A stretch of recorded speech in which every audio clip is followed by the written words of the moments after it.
আজকে একটা বিকাশের দোকানে গেলাম কিছু টাকা বিকাশ করার জন্য বাড়িতে। তো বিকাশের দোকানদারকে বললাম বাংলার 12,000 টাকা পাঠানোর জন্য। দোকানদার আমার কাছ থেকে টাকা নিয়ে নিল। পরে আমি দোকানদারের কাছ থেকে নাম্বারটা চাইছিলাম। বিকাশের ক্যাশে দুইজনে থাকে, দুইজনের কাছ থেকে আমি নাম্বারটা চাইছি। ওরা দুইজনের একজনও আমাকে নাম্বারটা দেয় নাই। নাম্বারটা এই জন্য চাইছি আমি যে আমার বাড়িতে টাকাটা ঠিকমতো গেছে কি না, বা ও টাকাটা পাঠাইছে কি না। অনেক সময় বিকাশের দোকানে সিরিয়াল লাগিয়ে থাকে, কিংবা হয়তো তারা ভুলবশতে অন্যদিকে খেয়াল চলে যায়, টাকা পাঠাইতে একটু দেরি হয়। এই জন্য আমি তাদের কাছে নাম্বারটা চাইছিলাম।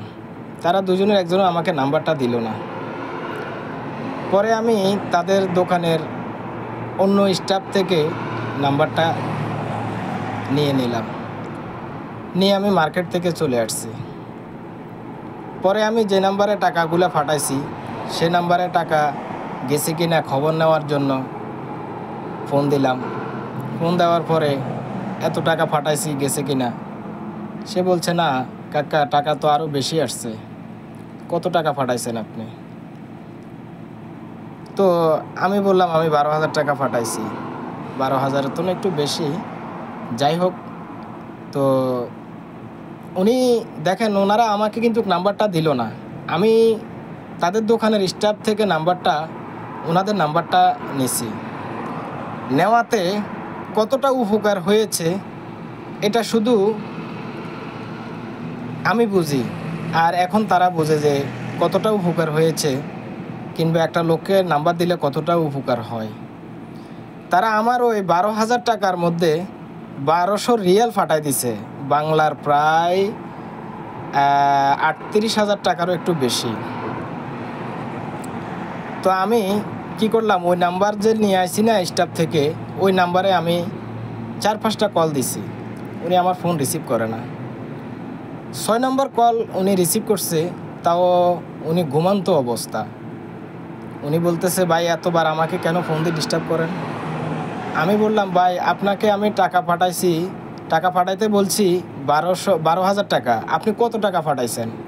তিনি বলে, আপনি যা বলছেন তাই পাঠাইছি। না ভাই, আপনি অনেক টাকা পাঠাই দিয়েছেন, এখানে 12,000 টাকারও অনেক বেশি চলে আসছে এখানে, আপনি দেখেন ভালো করে। উনি বিরক্ত হয়ে আমার ফোনটা কেটে দিল। তারপরে আবার আমি ফোন দিয়েছি তাকে, আবার ফোন দিয়ে বললাম, ভাই আপনি নাম্বারটা একটু তলব করে দেখেন। আমি ওনাকে প্রিন্ট কোড বললাম, এত নম্বর প্রিন্ট কোড, এই নাম্বারে কত টাকা ডালছেন। তো পরে উনি দেখলো যে মানে এই নাম্বারে এত টাকা গেছে। ভাই আপনি তো টাকা দিয়ে গেছেন, যা দিয়ে গেছেন আমি তাই পাঠাই দিছি। আমি কই, না আমি এত টাকা দিই নাই ভাই, আমি এত টাকা দিই নাই, আপনি ভালো করে দেখেন। পরে উনি ভালো করে দেখে টেকে পরে ওনার হুঁশ হয়েছে। তাও আমি বলার কারণে আমি বললাম যে আমি 12,000 টাকা পাঠাইতে।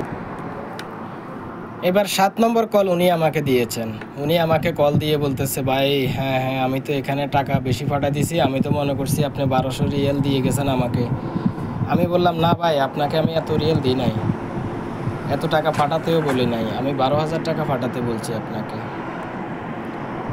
পরে এই আর কি, উনি খুবই নার্ভাস হয়ে গেছে, কথাটা শুনে খুবই হতাশ হয়ে গেছে।